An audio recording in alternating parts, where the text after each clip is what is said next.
right, welcome back to another episode of Connectable. Deb is not here, and depending on your relationship with Deb, that may be a good thing or a bad thing. And so, me personally, selfishly, I'm not gonna lie. Coach, I'm excited that Deb's not here because I can ask all my questions and Deb can't interfere. So, that being said, today we have an awesome guest. It is Taylor Jacky. She is the owner of Mindset Matters Coaching. What's up, Coach? Nothing much. Super excited to be here. I'm excited that you're here as well. And just so you know, I know you're not as familiar with this podcast. Mhm. We talk to each other like this all the time, me and my co-host. So she's going to hear this and roll her eyes and she's going to keep going without her day. Sometimes people hear that. It's like, what did I sign up for? Like these people are Mhm. horrible to each other. It's a normal thing. So don't worry. Uh, she's just going to roll her eyes and just keep going with her day. So we're good. Okay. Yeah. And you're an athlete too, coach. So you know, Yeah. like you're used to the trash talk, right? Yeah, absolutely. I don't think we covered this last time, and we'll get into how I'm connected to you and where we know each other from. But I don't think I asked you this last time. Are like when you're competing, whether it's Mhm. like at a higher level or when you're just with friends, are you a trash talker? You know, I would say I resort to humor for my Okay, trash. okay, So yeah, if I slam someone, I'm usually slamming myself right afterwards, but I'll definitely slam back. But I just resort to my humor so that I'm a little bit easier to handle with my trash talking.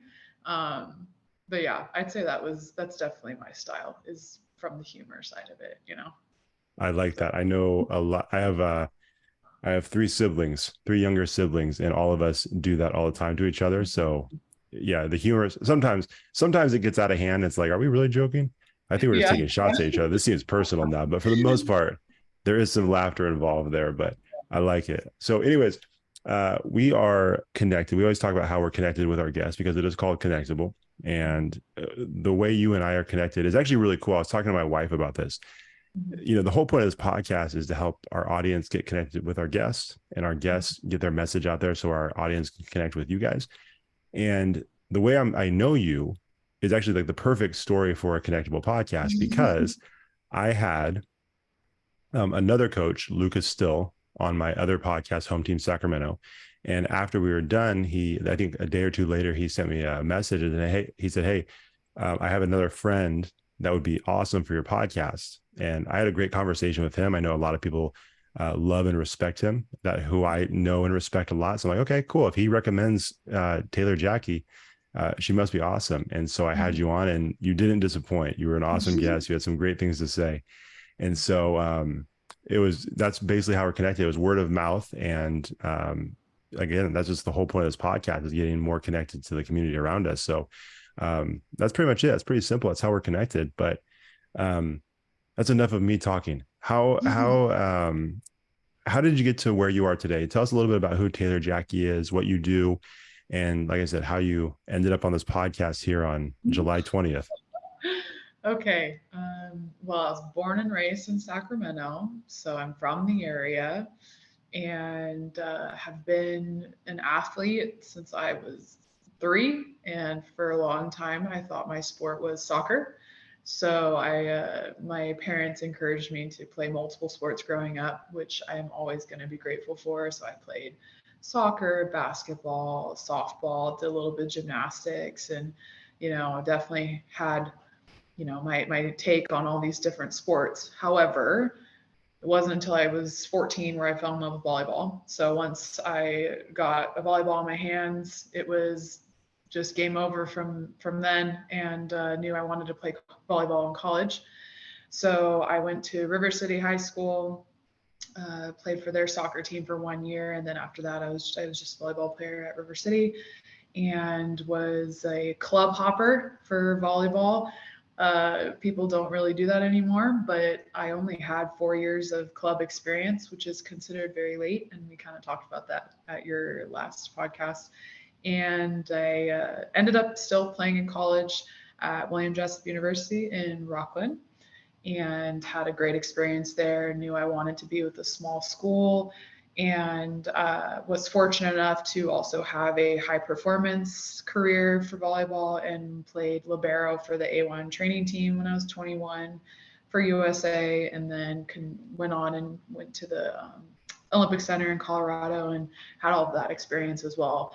So I had a best of both worlds. I got to play at a small school, had the relationships and all of the connections with a small school, but then also played at a very high level on my off season, which was super fun too. And then throw in there, when I was 18, I started coaching volleyball. It started off as just a side gig to still be around the sport and to make money. It seemed like an easy way to make money. And then I ended up falling in love with it. So I have been coaching since I was 18. So it'll be my 8th year coming up. And, you know, wrapped up my college career and I had all these aspirations to play professionally and had all these things lined up. And then COVID hit. And so that wasn't a thing anymore. So I was like, okay, I'm going to keep coaching. I'll wait a year. I'll stay in shape. Europe's not going anywhere. I can go play overseas the next year. And then did all that for a year with my heart set on playing professionally. And then had some weird travel things happen and I ended up not going.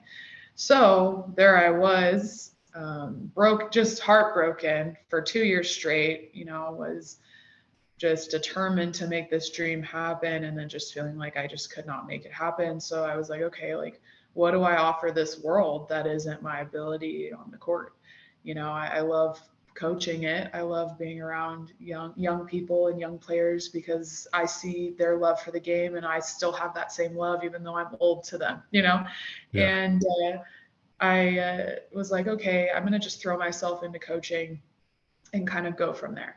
So I got my first high school job at Christian Brothers High School in Sacramento. And we had that weird COVID season where it didn't really matter, but we still were a part of it and whatnot. And then our official season came the next fall. And that year we had a very large crew, about 18 girls on the varsity team because we wanted to keep a lot of seniors who kind of missed out on their junior year because of COVID. So that being said, my head coach was like, okay, we need to make sure everyone's on the same page. We need to make sure everyone accepts their roles. Like, I don't want us to have any culture problems. So whatever ideas you have, let me know.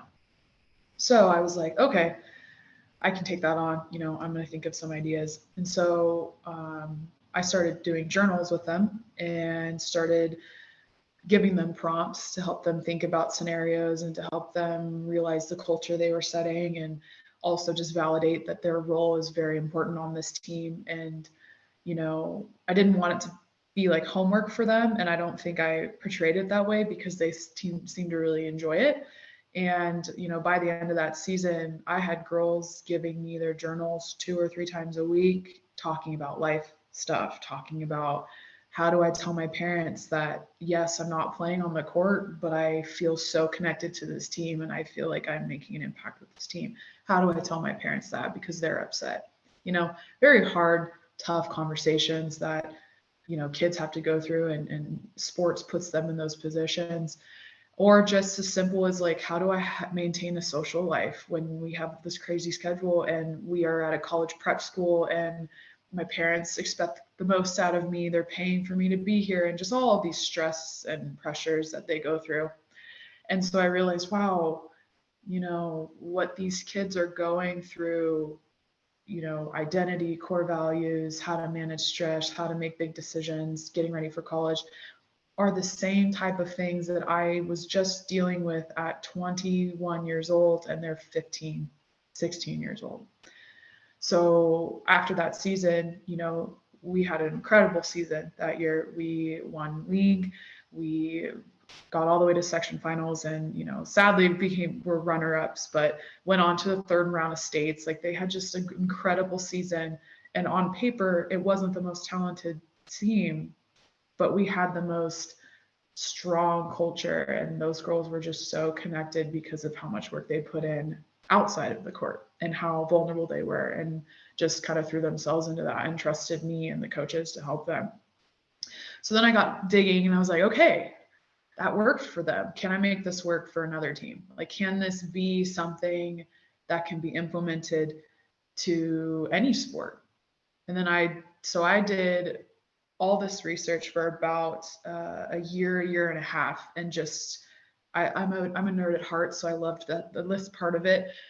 did all the reading, kind of talked to some mentors of mine. And I was like, other high school coaches who said they were dealing with the same thing with their kids and they don't know how to get through to them. And they don't know how to get them to just relax. And so I'm like, wow, this is really a thing. So after all that research, I said, well, why don't we just create, why can't there be a curriculum for this that we can implement into a team? We do it for school, we do it for academics. You take a textbook and a teacher creates curriculum and they deliver a message and it teaches the kids what they need to learn. Why can't we do that with a leadership book or with coaching philosophy or just whatever? And so I got down and created 3 major topics that ultimately led me to creating this company called Mindset Matters Coaching, where we talk about leadership, team culture, and then what I call the athlete mindset, which is all about self-awareness and what are their triggers, how do they view stress, how do they manage stress, how do they prioritize their sport, what's their values as a person, just all those things that kids are expected to learn and young people are expected to learn through sport, which is, it's going to happen no matter what, but why not make it easier for them now? Because now we have social media. Now we have all this other form of pressure, crazy standards for GPAs now to get in college. You have NIL, you have all these different recruiting things happening in college. So much pressure. These kids forget that you're supposed to enjoy just being a kid and playing. So fast forward, I've had this company now a year in July, and I have over 10 clients, and I have 2 colleges, 2 college volleyball programs. I run the leadership meetings at Christian Brothers, where I work with all the varsity captains and the coaches for all sports on campus. And I've had club volleyball players, softball players, men's volleyball players. Obviously, volleyball is my sport, so that's the most connections I have. But, I'm really hoping to expand more into other sport realms because they're all transferable skills at the end of the day. How to be a leader, how to talk to each other, how to create culture. All of those things are transferable no matter what. And so, yeah, it's been awesome. I have a few collaborations with some other organizations. One of them is they're called Women for Volley, and they are pretty much a organization that's helping promote the sport of volleyball overseas. And ironically, if we're going to talk about connections, that woman who started as one of the founders was she was my agent trying to find me a team Oh, back in the wow. day. And so when she found out what I was doing and she told me about what she was doing, she was like, well, let's partner, let's do this. Because we're pretty much trying to get more women coaching in the volleyball world. If you look at the NCAA volleyball world, you don't see a lot of women head coaches in just any sport, not just volleyball. And it's even more so overseas. So we're just trying to promote that sport in that way and just kind of, elevate young females that they can go and continue in their sport even when they're done playing. So I run the leadership and training. It's like a blog on their app, and I do that and just talk with them and have resources for them as well. So it's been such a fun journey and definitely not what I expected for myself. I'm wrapping up my master's in coaching right now, so I'll finish that master's. And this upcoming winter, I will be running the mindset training for an entire club volleyball, Wow. organization. So it'll be ages 12 to 18, 3 levels of teams, all working on mindset and culture and leadership and even working with the coaches. So I'm just super stoked to bring all that curriculum together and add to it, and then also just learn from other people, because I think people forget that I'm not just this high. I don't want to be that high and mighty person that I don't want to learn from other people. It's actually the opposite. I want to learn as much as I can so that I can help someone else who may have a similar issue come up later. So it's been amazing, but that was a lot of talking, but it's been quite the journey. Yeah, And yeah, so I'm just seeing where it's going to take me next. that's awesome. Here's the thing. You're our guest, so you can't talk too much on this podcast. My Okay. intro of you was awful. So that was like, I talked way too much at the beginning and I'm the host. I should know No, better. um, but no, you can't talk too much on this podcast. And I have so many, I've been taking notes on things I want to touch on, and I have so much. And if anybody's wondering at this point, why we had Taylor on the podcast, you should probably stop listening, because it's pretty obvious at this point, I think. It should be, at least, because um, you and I were just talking off air, and if you guys have a chance to go back to my other podcast, which I do, we don't have a ton of sports talk on here, because I just keep that for home teams. I don't try to double dip, basically. So I'm like, if you want sports talk, go to that one. But the main reason I had you on here was not just because of the sports stuff, but because everything that you just said has to do with connecting with your students, connecting with the people that you are trying to help develop the mindset of, right? And that's the main reason we wanted you on here, because it's such a, like you said, the things that students have to deal with right now, so crazy, and there's so much they have to do. And like you said, you're only what, 8 years older than a lot of your seniors, and even you've mentioned before, even in that 8 year gap, so much has changed. Yeah. And what they have to deal with, it's wild. And so for someone to come in like yourself, help them walk through those things and use sports as a vehicle to do it is really cool. And it's such an amazing, like we always talk, sports is such an amazing way to connect with people. Like when you watch a sports movie, we connect with it in a special way. When you see sports, like live sports, you connect with it in a certain way. When you coach, you connect with people. And so it's such an important vehicle. And some people just see it as like this thing that you do to pass the time. But it's like, it's so much more than that if you take the time to make it that. And so the fact that you did that, and something that you said right at the beginning of your story was, you get to the end of your career and you're like, well, what else can I offer this world? I thought that was cool, because I think some people are like, what do I do next? What am I gonna? It's like, no, you'll find something to do, but like, you're thinking bigger than that. Like, how do I connect with the world around me? How can I give back to it? So is that, like, where does that mindset come from? Because that's a very selfless mindset. You know what I mean? Because you Yeah. could be like, hey, I'm gonna build this massive, uh I'm gonna be like a volleyball trainer, and I'm gonna charge a bunch of money, and I'm gonna just make as much money as I Yeah. possibly can because I'm good Yeah. at volleyball. But like, you weren't thinking that. You were like, how can I help people? So anyways, I'm gonna stop talking now. Where does that selfless mindset come from? You know, well, before I fell in love with coaching and decided to kind of go into that, my bachelor's degree is in marine science. I wanted to go save oceans for years. Did you share And that? Did you hold on? Did you share that last time? I don't know if I did, but yeah, If you did, I'm a bad listener, because I think I would have remembered that. That's wild. Okay, my continue. my bachelor's is in biology with a marine science emphasis, because in the when you're in the eighth grade, they ask you, what do you want to be when you grow up? Mine was, I mean, most kids are marine biologists because we think oceans are great. That Sure. was my answer, but my thing was, no, I'm going to save the oceans. So maybe I'd say, maybe growing up, I'm pretty, I don't know, the world is big, but it's big, so why not try to make an impact? It's so vast that, yeah, you are just a number if you view it that way, but there's so many people you can influence, so why not try and influence as many as you can? Right. And so growing up, I was like, well, the dolphins and the starfish don't have people to fend for them, so I might as well go and fight for them, right? But then that kind of changed into, these young people are so misunderstood. They need someone to fight for them too. They need someone who can bridge that connection and kind of mentor them. And even for coaches, like, I'm a young person.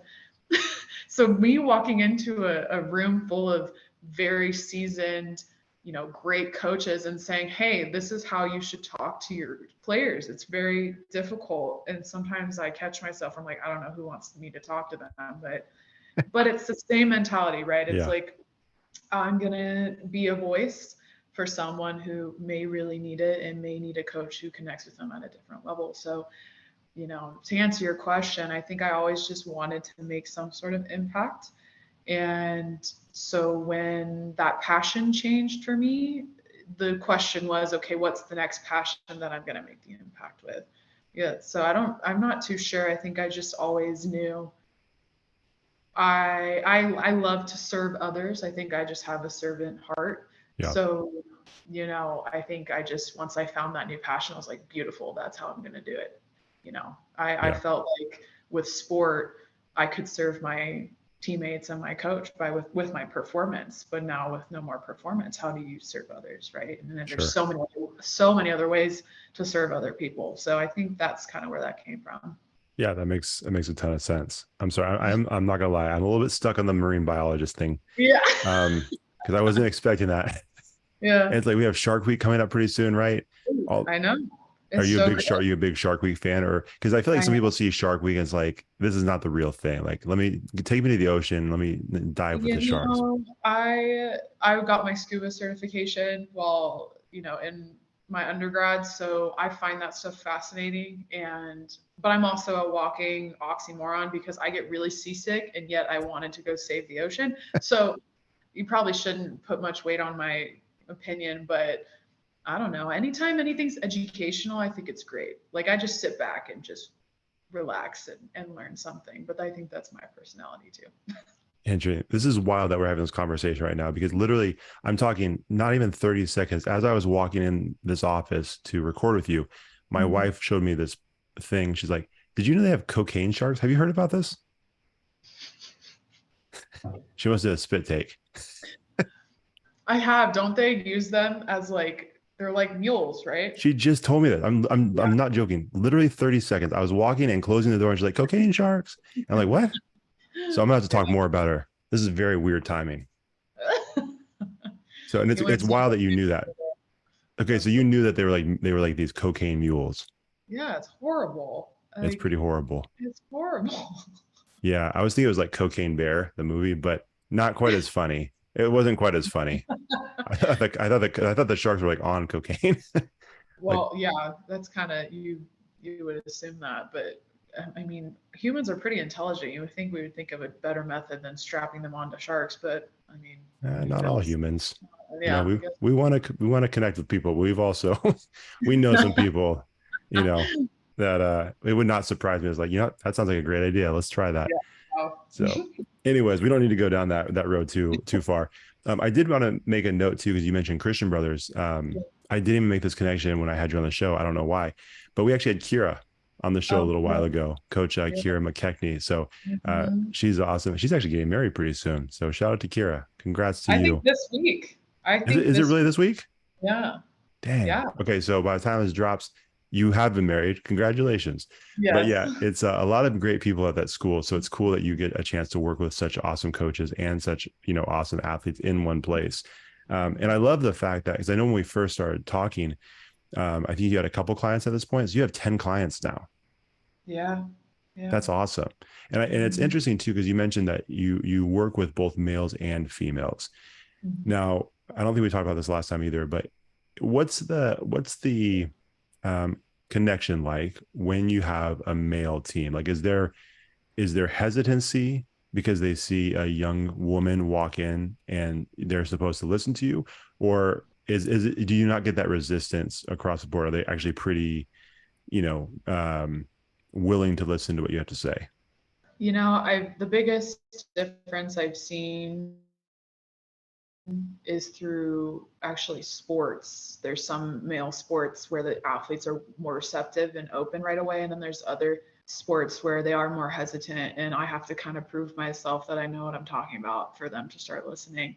And I think that just comes from the systemic way that they've been coached and brought up in their sport. So, like, for example, working with the football team compared to the men's volleyball team, very different sports. That measurement of masculinity with a football team is different than a men's volleyball team. It's just kind of how it's worked out, even though there are football players who go and play on our men's volleyball team at Christian Brothers. But it's just the mentality and what is expected of them on a football field and in the football culture compared to a volleyball court in the volleyball culture.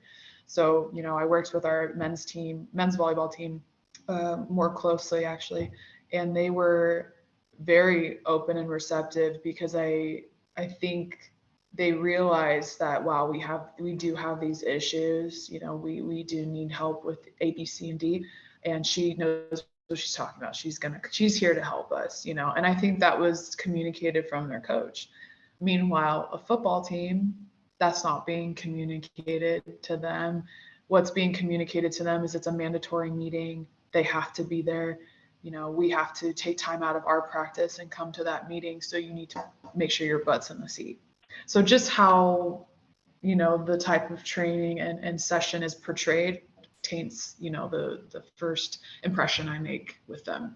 But I feel like once I can talk to them about what we're doing, and, this isn't just some, like people think it's this holistic thing where it's just making manifestations or whatever. And it's like nothing wrong with that, but no, you can do this and make, actionable items that you can do tomorrow or even right now when you leave this meeting and go onto the field. So I think once they realize that I'm going to meet them halfway, they tend to meet me halfway usually.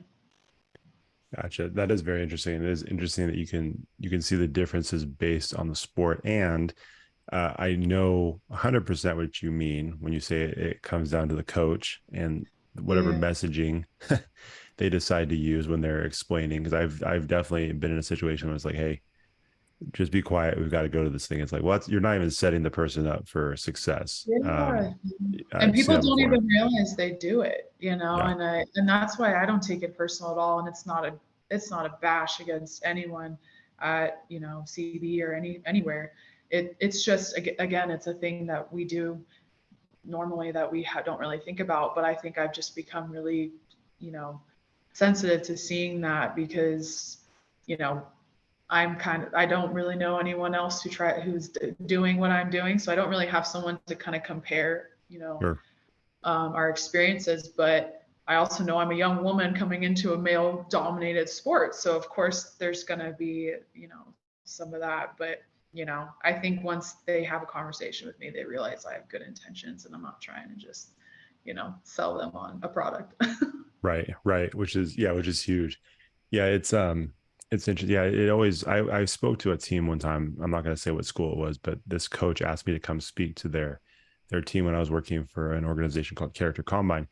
And it Mm-hmm. was this after school thing he was doing. And I went in there and immediately as I started speaking, you could just tell it's like these kids don't want to be here at Mm-hmm. all. And then it comes to find out that he wasn't even going to practice that day. He brought them in there specifically to listen to me. It's like, oh, I wish I would have known that because I'm the only thing standing between them and freedom.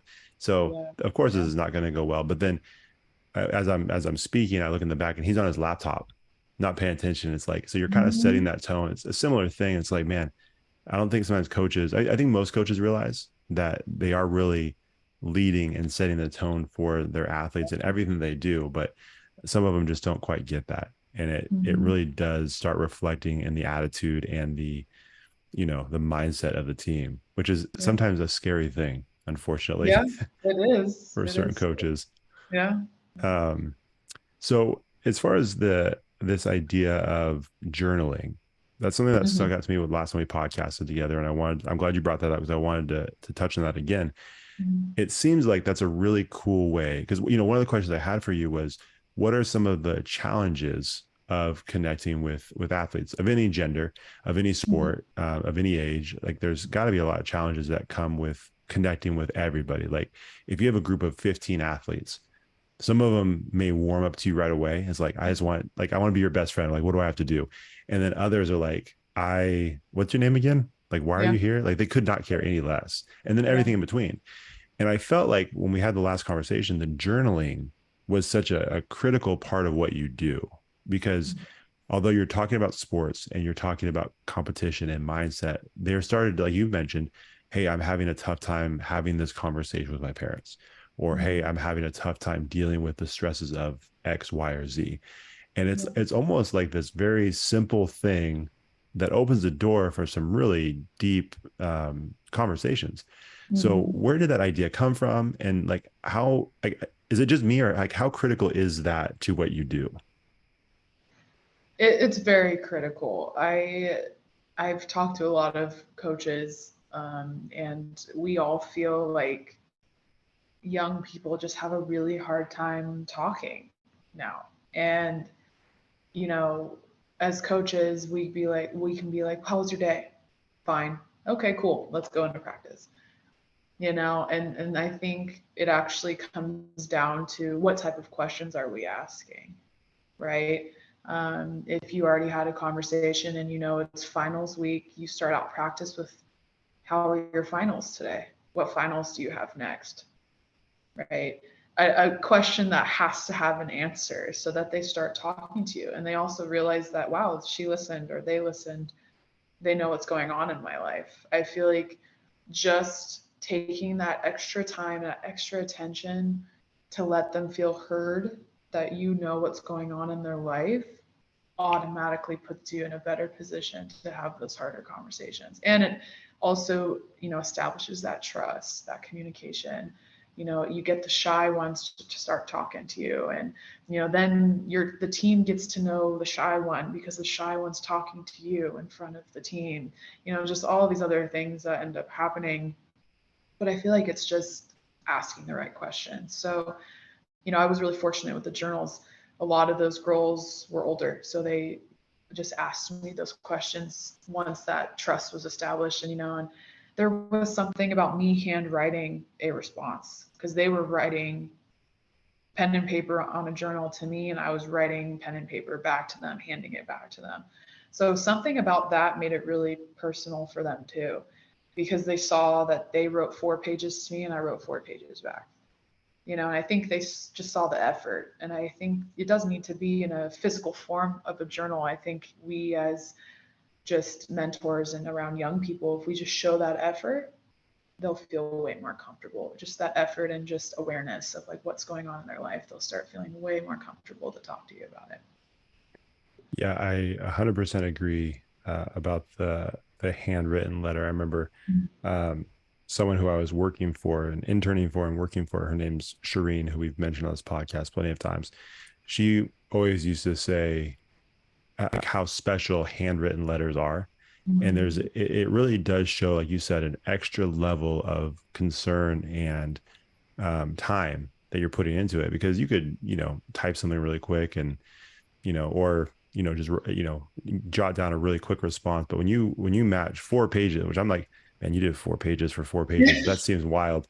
Um, Good for you. But that's really meaningful to Yeah, someone. And yeah. sometimes I don't think we realize how meaningful that type of thing is. But I think even like internally, that person, gets it, even if they Mm-hmm. don't say anything, even if they don't Mm-hmm. acknowledge it outwardly. I think, it just does something to someone's mindset, I think, when they see that. Mm-hmm. And so, Yeah. um, I 100% agree. That's such a cool thing that you're doing with that. And I don't think I realized that the response was part of it. Like I knew you had your Yeah. athlete's journal, but again, it's just another point of connection, another way to connect them. Mm-hmm. And here's the thing too, with coaching and teaching, and I'm sure a bunch of other professions, sometimes you don't understand or really realize that you may be, for a certain student or a certain athlete, you may be the one person that takes the time to care in their life, or you may be the one person that takes the time to listen, to actually listen to Mm-hmm. what they're saying. And so, sometimes we get wrapped up in the competition, the wins, the losses, the scoreboard. We get so wrapped up in that you forget the human element of it. And yeah, I Yeah. mean, you literally may be, not to go back to the water, but like you may be that person's life raft, that one life raft that person Yeah. has. Yeah. And so it's really important to take those opportunities seriously. So, Mm-hmm. again, I'm going to say it a million times, but I appreciate what you're doing, Thank because I you. think a lot of students need it. I mean, a lot Yeah. of people need it in general. And hopefully, that's something that's not going to just stop with them, but then they'll be able to connect with other people the same way. Right. So down the road, Mm-hmm. look 15, 20 years down the road, you never know how it's going to completely change the trajectory of their life because of that one moment, right? Like that could have Mm-hmm. a tremendous impact. And then pretty soon they're paying it forward to someone else, all because Mm-hmm. of those moments. So yeah, I think it's pretty incredible. Thank you. Thank you. Yeah, it was definitely the most influential moments, I think, of my coaching career so far, was just going through that with that team. Yeah. Yeah. So so let's say you have a group of like 10 athletes and Mm-hmm. you're meeting them for the first time. Mm-hmm. What, what do you think, if you had to like put like a percentage on it, like what percentage of them are like, this is really cool, I can't wait to see what this person has to say, and then the rest are like arms crossed, like what time does this end? Like what would you say is a normal response? I would confidently say at least half are like, okay, like I could use this. It's pretty You good. know, I would say half, and I think it quickly goes to more than half when they see that their friends are really into it. Sure. Or, that's where I have really enjoyed coming up with like the cue words and the analogies and just kind of the creative side of what I teach because on the court, on the field, wherever, they'll be like, hey, remember what TJ said, don't be a thermometer, be a thermostat. I like it. So funny because it's just weird to say, but they remember it. And then they go and tell each other that because being a thermometer means you're being influenced by your surroundings. Being a thermostat means you're setting the tone yourself. You're not influenced by what's around you. They know that just by saying thermometer, thermostat. So when they can go be like, hey, you're being a thermometer right now as a joke, they're teaching each other and they're also buying into what I'm trying to do with them. So I think once I get one thing like that where they're all like, wow, that's so funny, but it works, then I kind of have the group after that. So I'd say definitely, I'd say 50-50. Pretty good. Also, if hearing someone say Coach TJ, that's kind of dope. Like TJ sounds like a good nickname. You know what I mean? It's been great. I love it. I'll probably always be TJ even when I get married one day, but that's fine. So We did talk about this, I think, last time. yeah, This does sound familiar. yeah, Well, the two first names. yes, I was going to bring that up. It's in my notes. I think we Yeah, have to bring it up. It's like the elephant in the room. Taylor yeah. Jacky, I'm still terrified to this day, even though we've had a couple conversations, we message back and forth. I'm still terrified that I'm gonna call you Jacky Taylor. You're doing great. You haven't even. There's so many people who do it all the time. You're doing great. I really appreciate it though. Oh, I I do. practice when I book you for a show. I practice to make sure that I don't do it because I am terrified to do it. Because I I've had appreciate trouble with some people's names before. I'm like, I cannot mess this one up because the names are simple. You just can't Yeah, flip them. You know what I I mean? know. How I often know. does it happen? Oh, daily. Anytime I'm doing paperwork, anytime I was just doing a live scan to work a camp, and he goes last name, and I go Jacky, and he's like, no, your last name. I'm like, yeah, Oh Jacky. man, he questioned it. Come Yeah, on, man. so funny. So it happens all the time, but it's okay. That would be tough, especially if you're going through the names. Like, did they flip this? Did they I not know. understand first was supposed to be last and last first? I know. It is tough. Well, whenever I'm on a list for something and they don't see my name, I always say, well, try this. And I flip the name and usually it works. So, Which that's good. At least you can help them out. Like you can alleviate the confusion because like yeah, now I've been here before. Just do yeah. this. Like, oh my gosh, how'd you know? It's like it's my Uh, name. Happens yeah, all the time. it Yeah. does. No, my favorite's when people think it's TJ Jacky. That's my favorite. Where they think Whoa, my name TJ is TJ Jacky. Jacky. Yeah, it's like a joke now between my good friends and I. So that To does happen. Yeah, because so in the volleyball world, they know me as TJ, and then Sure. I say my name's Taylor Jacky when I go with my mindset clients, but then someone will say, well, yeah, TJ did this. So I'm like five different people to most people. So then they just was like, well, yeah, TJ Jacky. And I'm like, nah, no, not quite, but it's okay. That makes it the is what the it is. TJ thing way less cool. When you Yeah. say TJ Jacky, it's like that's not fun anymore. That's that makes you I question your know. parents. Like, why I they do know. that? It's so funny. Yeah, They gave me great initials. I can't be that mad. I like TJ, so it was good initials. they're awesome. I mean, I'm obviously the opposite, JT. I've always liked my initials. Um, but yeah, if they like JT Takamoto, like that's too much. Don't do that. Just call me Exactly. Josh. Yeah, Yeah, yeah. that would be a little bit weird. Yeah. Anyways, sorry, that was another sidetrack. You'll know, Coach, that on this podcast, not quite as tight as the other podcast. This one gets a little bit, a little bit looser. Um, Let me ask you this. Let me just get this out of the way because I like to ask this question every once in a while when we have multiple guests on multiple times. Uh, have you done other podcasts other than my podcast? One other one, and it's called Bridge the Gap, and he is starting his own therapy business, and he actually is does all the strength conditioning programming at the club I coach at Omni Volleyball Club. Name's Ah, very Tommy. nice. All Yeah. right. Well, you gave more detail than I was expecting because usually then I follow up with which one did you like better, but it sounds Oh, like he's doing really good stuff. So I'm not going to ask that It's question. very different. No, it's you guys are both in very different realms, which is really cool because he's on the PT and the mindset post injury side, which Sure. was really interesting. And then, I mean, home team sack was really fun in general, just because that was the first time I was able to talk about what I'm doing. So you'll always There we have a go. special place in my heart, Josh. I appreciate that. And I'm gonna translate that for everybody that's listening. His is really smart and ours No, is fun. I get it. I get it. It's everybody who's listening to this right now, they're like 100%. And if my co-host Deb was here, she's like, that's what we are. We're a fun podcast. We're okay yeah. with that. There's space for that. But yeah, physical therapy has never even been brought up on this podcast before. That's actually not true. Deb's actually a kinesiology major because she's a PE Oh, teacher. She may have brought it up, but she's much smarter than I am. yeah. So, that's okay. It's fine. It's not a problem, coach. That's why I didn't want to ask the question because I knew that's usually Can't a ask question a I ask. question I'm gonna like the answer to. I know I should have stopped. I asked it too soon. I should have Yeah. set it up a little bit better. It's my own fault. It's my own fault. It's okay. Just have him on your home team sack one and mention this, and he'll get a crack up out of that. Oh, I definitely will. Yeah. I'll definitely will. That's good. Now that you say that, I might follow him from home team. Yeah, you That should. does sound familiar. Yeah. We'll make that connection. I need to get back to home team. It's been a while since I've posted a podcast there. It's neither here nor there. We'll move on. So I did have a question for you regarding the you have to forgive me, the whole volleyball, not conference, club, the whole club that you're Mhm. doing, 12 to 18. So when you said 12 to 18, that was interesting to me because a 12-year-old is very different than an 18-year-old. Correct. So when you're setting these things up and you're Yeah. planning out the day, like how do you, I mean, I know a lot of this stuff applies to everybody, whether they're Yeah. 12 or 80, but when you're dealing in a session like that where there is a bit of an age gap and the experience and life is different, like Mhm. how do you still connect with everybody while at the same time not just lumping them all into the same group, if that makes sense? Mhm. Yeah. Well, the beauty of having such a large facility and how many practices is I'll be grouping them according to age. So I won't have, you know, a 15-year-old with a 12-year-old or, Sure. whatever.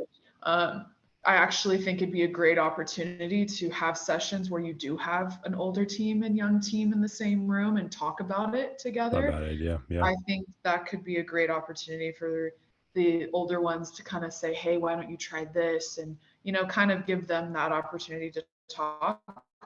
But that aside, so I'm actually currently putting all the curriculum together right now. And like you said, I'm watering it down, for lack of better words, based off of age, because their brains just do not process it and think of the same things as older kids. So I just did a Sure. whole part of my thesis with my master's about, the brain development of adolescents and how that affects their sports performance because of how they think about things and, you know, when their body matures and just stuff like that. So the pretty much the main topics will be the same across ages 12 to 18, but how I present them and their actionable, things to do to respond to those type of situations will be different for their brain. So, the thermostat and thermometer will be the same for Sure. everyone, Sure. but how a 12-year-old combats becoming a thermometer is going to be different than how I tell a 17-year-old to not be a thermometer. So for a 12-year-old, I'll be like, hey, you just need to go back there and just say, I want the ball again. Give me the ball again. Give me another opportunity to do something good. That's what I'm going to say to the 12-year-old because Sure. they still love it. They don't care. They're not worried about recruiting. We're thinking about those things. They just want to do well. Right. But the 17-year-old is worried about what mom's thinking on the sideline, what their coach is thinking, and the colleges who may be watching them. So for them, it's going to be okay. In order to not become a thermometer, you have to figure out what your controllables are and then take control of that. And that's it. Because then you are now a thermostat. You Yeah. can't control anything else. So, same topics, different methodology with how they can respond in those situations, if that makes sense. Yeah. 100%. No, I think that's cool. It's a lot more work for you, right? Having to kind of tweak and adjust the message. But again, when you're passionate about it, it's just what you Yeah. love to do. So Yeah. no, I think that's great. Let me ask you this. Do you still compete in some way, shape, or form? Do you still play volleyball? Yeah. Yeah, casually I do. Okay. Well, Yeah. you say So it's casually. I think we've all kind of gathered at this point. It's probably not that casual. So some grass tournaments, some doubles tournaments, and then in the winter I'll play some indoor tournaments just for fun. But yeah, so I you're playing all definitely still year. love. Well, yeah, but when I can or when I'm with my kids, they love when I get to jump in and play with them. So I had a 16s team last year, and those kids are getting big. They're bigger than me at this point, and they're fun, but they love when I can jump in and kind of play with them and kind of rough them up a little. So they keep me in shape. You said that very calm, almost like a psychopath, which I like. I appreciate that because I feel like you're very serious. I think anybody who's competitive, they're like, I hope she just crushes them because you got to show them. It's like, Yes, you do. I know what I'm Yeah, talking about. I can also do it. So, yeah. just be quiet and listen to what I'm saying. Well, it's a pride thing.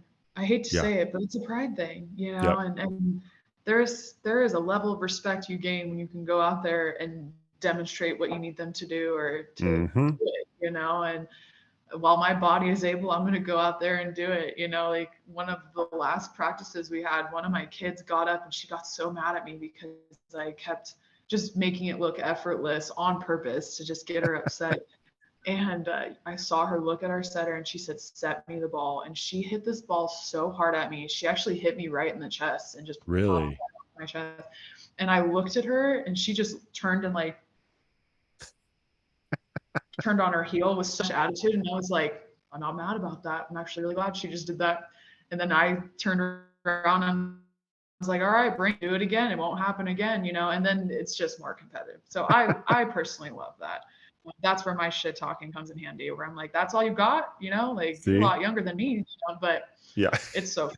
I love it. It's so fun. The kids love it, and the guy I coach with, he thinks it's great too. So it's always been fun to play with them.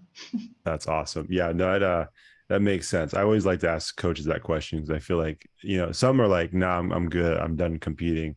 I just don't do that anymore. And the others are like, that was a stupid question. Of course I still Yeah. compete any way I can. Doesn't matter if it's Monopoly, doesn't matter if it's volleyball, basketball, just getting out there. You got to do it. So Yeah. um that's all that's awesome. And again, going back to the connection, it is a fun way of connecting with your athletes because Yes, you it know, is. it becomes a challenge for him, like you said. And then, like you said, you got the best out of that athlete in that one moment. And then she hit you in the chest, but you're like, that's what I wanted. Let's Yeah. have more of that for sure. Yeah. And she turned around and did it at our tournament. So I was like, there you go. Oh, I see, look can't at that. I This can't be is upset about that. No. absolutely not. You're just teaching. That's all it is. You're just teaching them. Hey, one of the things I have in my notes as well, I was just kind of again going through your Instagram page. And I don't know how long you've been doing this, maybe a couple months. The athlete forum, I think is Ah, really cool. I really enjoy that. I'm not gonna lie, I was jealous. I wish I would have thought of that myself for home team. Um, but tell us a little bit about what the athlete forum is and kind of when you do it and what the purpose is behind it.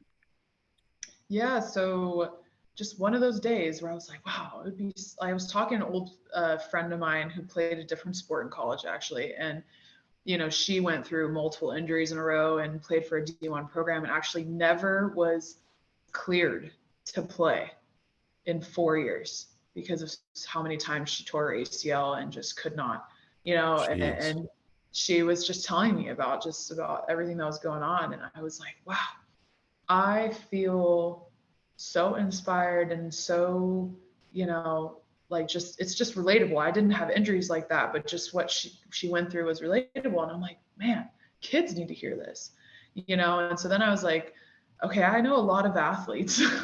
Yeah, I know a lot of people. Like I should just try and see who'd be willing to answer. Like it's like 7 questions that I send them. sure. And the response I got was unbelievable. I just reached out to people in my phone that played in college, and the whole purpose behind the athlete forum is for young people to hear from retired or still playing athletes on their take of their mental health and when they played. And so it was, as you've seen, the questions are like, how do you balance self-care and your responsibilities as an athlete? Or how do you, what are some methods you did to stay mentally, in it, stay motivated, whatever it is. And so I want kids to see athletes from different backgrounds telling them their advice. I don't like the D1 or bust mentality personally. So I wanted athletes who represented many different levels of play because it's just as hard to play at the next level. Mm-hmm. And I wanted it also to be an opportunity for these friends of mine to share, like Yeah. they kind of have just dealt with it and haven't shared it. And so it's been crazy to see them be like, well, thank you for asking me to do this. I would love to help and I would love to share this for other athletes, and I have, I try to mix it up, male, female, and Sure. I'm trying to, actually Kira is up next. And so, Oh, hey, uh, perfect timing. yeah, so I like the kids to see like what they're doing now, Yeah. that there is a life beyond sport. Like I have friends who went and played pro, so they are still playing pro. And then I have a friend who's in healthcare as a, nuclear medicine doctor. So like Jeez. there's life after sport and I want them to see that too. Yeah. Yeah. So it's been amazing. Again, it was just a random idea and it was nothing for my gain. Actually, I do gain a lot from it, just learning from other people, but Sure. I wanted it just to be another resource for the kids on the Instagram. And it's been so fun. And it's just a lot of people, like you said, have really enjoyed it. So I'm just glad that people, want to take a look at it. So Yeah, no, I think it's a great idea, and that is cool. Like you mentioned, it's not just for the people that follow you, but it's for the people that you're featuring too. yeah. And kind of full circle, like you mentioned before, where the selflessness for you comes from, and just having that servant's heart, right? You're giving other people the opportunity to do the same thing, where they Mm-hmm. can share their story and then hopefully inspire or challenge or encourage someone that they may never have a conversation with, but you are providing the platform where they can get that out there. And so you're also giving them an opportunity to serve that same community. So that's pretty cool, I think. Mm-hmm. Thank you. um yeah, and you have some really awesome people on there, some people that we're connected with Mm-hmm. through the other podcasts. And so um yeah, keep that up, because I think that's a really cool thing, beneficial thing for sure. And Yeah. also we shared something recently of yours where it was uh oh, no, I'm blanking on it. You posted some really interesting tips and advice as well. Oh yeah. Yeah. um The that was tryout Yes, season. thank you. Mm-hmm. Tryouts. That's not what I was going to guess, so I'm glad I didn't. I was going to say something completely different, but yeah, it was really good advice for the mentality for tryouts. And so even stuff like that is awesome, because even if no athlete or coach hears this podcast and hears you talking on this podcast, they can follow you and see some of those tips and still Mm-hmm. get the awesome advice that you're giving, just in a different way. And so I appreciate how you use social media in that way, because that's a perfect way to connect with the audience that you serve. So that's pretty cool. Thank you. um yeah, absolutely. I had another, what was my other thought? I lost it. Oh, listening. So I have a couple more questions for you, and then I will get you out of here, because I'm sure You're you good. have better things to do with your time. No, no, you're good. I hope you have better things to do with your time, I'll say that. go I'll be go walking the dog later, so that's about it. You can make the case it's better. I get Yeah. that. I love dogs. So um you've a couple of times you've mentioned learning and listening. And something that I've learned a lot from having conversations with coaches is the coaches that I have the most respect for, the coaches that are the most successful in our area and beyond. They all have that common thing where they say, I've learned in all my years of coaching that you have to listen and you have to be willing to learn. So even though you have this wealth of knowledge and this wealth of experience, and you're teaching and coaching kids that are much younger than you have to be willing to listen to what they're saying, because it's going to improve your perspective on them. It's going to improve your perspective on the world in general. And Mhm. so you know, I think it's awesome that you focus so much on that part of it. Do you feel Mhm. like, is that something that you've always had, or is it something that you've had to learn? Because like we've talked before, sometimes becoming a young, and you coached at 18. That's really Yeah, young for a coach. And I very know young. that there's challenges that come with coaching that young because there's all that Yeah. raw passion. I say it all the time. And I feel like listening and learning from them is probably one of the biggest challenges when you are a young coach, because it's like, I've done this. Like, what is this clown going to tell me? Like, you're Yeah. 3 or 4 years younger than me. Mhm. So is that something you had to learn, how to listen to your athletes and listen to the people around you? Or is that something that's just naturally comes to you? I would say it naturally came to me just with my personality. I've always been that person that people are like, wow, I feel like I can just tell you anything. And I didn't even ask a question, you know. So There you go. I think it's something that I have where I can listen Sure. and make people feel comfortable. But I also think my experiences with coaches and in different sports, I wanted to be the coach that I didn't always have. And that was the coach that listened. And it was the coach that, made a safe environment for me to ask questions or for me to feel like I could make a mistake and it's going to be okay. And so I think when I started at 18, I knew it was going to be fun and I knew I loved the sport, but I also knew like I could be someone like that for someone else, and I had some fun assistants growing up and I always adored them and I still adore them. And so I was like, oh, I'm going to be like that great assistant, and then it just transformed into I want to be that person they call. I want to be that person they text. I want to be the person they want at senior night, or just the person that they know is in their corner. I don't need to have all those other things. So I'd say naturally, I've always wanted to listen and to just observe. And um, I think I just wanted to be that person that I felt like I didn't always have, in the sport world. And then I think it just kind of took its flight from there. So Yeah, yeah. that's awesome.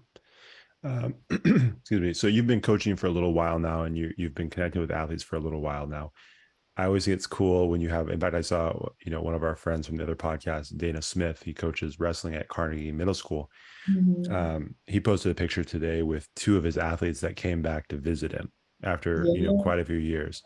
And I always think that's a really special connection, with a coach and an athlete. When you have an athlete that's going off doing other things, they go to college, they go beyond that, and they're in their career, and they still take the time to come back and visit you as a coach. yeah. I think that's Mhm. such a testament to the impact that you made on their lives. So for you, speaking from the coach's perspective, and maybe Yeah. from the athlete's perspective too, like as a coach, how special is that when you have a previous or a former athlete come back and visit you? And then as an athlete, do you try to make a point of going back and visiting the coaches that you really admired and respected?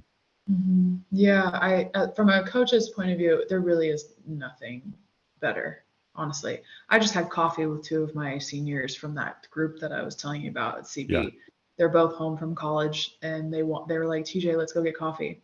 And that's it's just awesome. like, man, it's just so good. Or, a girl I didn't even coach, but we met in passing at the last club I was at. And I kind of was mentoring her and I gave her some books to read and we kind of talked about it. And, she texts me and says, hey, I'm doing this clothing line. I'd love for you to rock it. It was inspired by you. It's be strong and think strong. That's what she put on her clothing line. Wow. And I was like, cool, I'll buy one of everything. Like, absolutely. So, as a coach, there really is no equivalent. And then, as a player, I I've probably have neglected that and haven't gone to the coaches that probably deserve it. I'll admit that 100%. But I would say that I'm making up for that now when I can go and be like, hey, I would love to just talk to your team and let's catch up and let's just do this together. I'm not here to take your money. I'm here to just pay it forward because of what you did for me. So I've Wow. done that. I've done that for a few programs. And, it's been, I think I'm making up for it there. But Yeah. probably after this podcast, I'll probably try and be better at that because there is really no equivalent to that. And, they probably would love to hear about what I'm doing now and they'd probably think it's a wild journey. But yeah, Yeah. that's how I would try to pay it forward, I feel like. Yeah. Very cool. Yeah. No, I think that's a pretty consistent answer amongst coaches when they talk about, seeing previous, or I keep saying previous former athletes come back and visit. Mhm. They say it just means the world, and there's just nothing better than that. And it's also a lot of times it's awesome because those athletes will visit a practice and they might Yeah. help out with the practice, and then it's got to be such a cool thing because as a coach you're stepping back and you're looking at two different generations of your athletes now Mhm. connecting with each other, learning from each other, working Mhm. together. And it's like you have a hand in all of that. So yeah, Mhm. that's pretty cool. Um, I could talk about this stuff with you forever, but I'm not gonna, like I said, I'm not gonna do that to you because we both have things we have to go do. So Mhm. um, let me ask you this one. This is not related Yeah. to anything that we've talked about other than your competitiveness. Um, my brother Jordan is going to roll his eyes when he hears this because like I can't believe you're asking this question on the podcast. But a couple of weeks ago, I mentioned to my co-host Deb that I'm thinking about doing a dodgeball tournament. Now I'm looking for people to play dodgeball. You're super competitive. I know you're thinking you weren't expecting it to go this direction. I'm recruiting right now. I'm recruiting. Stop. So Stop. if you're not busy, we'll talk. But like, Yeah. Yeah. I can see the competitive fire in your eyes. I'm like, we're looking for people. So just tossing that out there. Like I said, my Adult brother's league? like, Isn't it an oh adult yeah, league? 18 plus, Okay. mixed gender. Yeah, it's all good. Wow. Yeah. I mean, I'll be 35 in August. I still okay. can't let go. I have two young daughters. I still can't let go of like the competitiveness. I'm You not don't as have to good as let. you guys though. That's the problem. I think I am better than I am. So just a thought. I'm gonna float it out there. Anytime Okay. I come across a competitive person, I float that idea out there. If we're like recruiting for softball tournaments or anything like that, I just Yeah. put it out there. So no pressure. But yes, this is a That sounds recruiting. fun. Dodgeball is one of my favorite movies. So I think it's just You're, meant to be. sounds like you're on the So team. yeah. You think I'm Average joking? Joe's. You think I'm joking? You may get the message later. It's like, hey, we need another person. I So love just it. beware. I love it. I love it. Let's do it. So fun. Okay. See, Jordan, sometimes people will say yes when I ask. So there you Yeah, go. Jordan, you bet meet us on the other side, and then you'll be sad Well, that I'm gonna get a text from him like, you're an idiot. I'm like, yeah, I'm your brother, so I'm your older brother. What can you do? So, okay, coach, that's enough of the nonsense. So, again, we want to make sure that people have an opportunity to get plugged in with everything you're doing, follow you. Where can they follow you on social media, your websites? I don't know. I see you're wearing one of your shirts.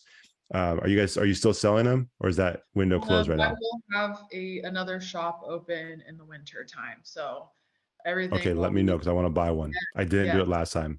that's okay. I procrastinated. That's okay. Yeah, I'm Yeah. gonna leave it open, I think, longer next time as well in the winter. But still no website. We're just rolling with Instagram still. So the I thought you had a username, website. huh? I thought you had a website for some reason. I've been clicking on a different website. No, I'm just, No, I'm just kidding. you're on the wrong mindset, man. Oops. No, That's I Jacky actually, Taylor's website. oh, damn it. Yeah. It happens all the time. Yeah, so the Instagram, it's just mm_ your best is enough. And that's really where all the magic happens. I've kept it really simple and they'll see my personal, profile kind of mixed in on there. And yeah, so that'll be where everything's at. And, you know, they want to contact me, they can contact me there. Perfect.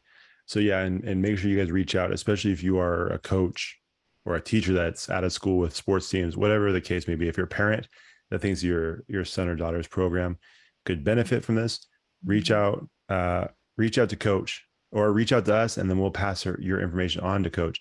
Either Mhm. way, we'll get you connected. Um, Coach, this has been awesome. As always, we always enjoy talking to you. Hopefully, next time you're on this podcast or home team, Deb is there as well. So she can Yes. pick your brain because she'll have better questions for you and not No, ask you I about love, cocaine shark and yeah. dodgeball and all that stuff. Yeah, perfect.